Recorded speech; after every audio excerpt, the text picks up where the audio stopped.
Greetings, fellow humans, and welcome to another Author's Answers video. I haven't done one of these in a long, long time.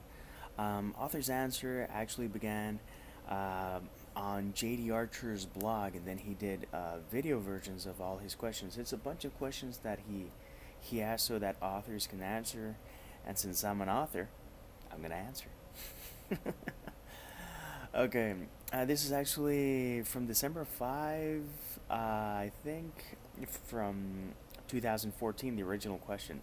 The question is, have you read any foreign language novels translated or not? And what would you recommend?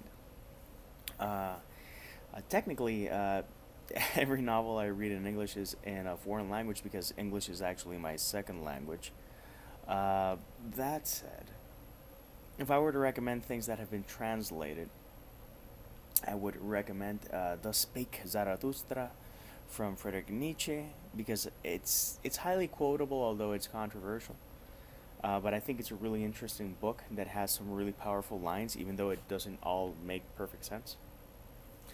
I had commented that I really enjoyed that book to someone, and they went on a rant that Nietzsche doesn't necessarily isn't consistent from one word to another, and that some of his other works, he's just all over the place. And I don't know if it's an issue of translation or perception, um, but I'll take it as they offered it.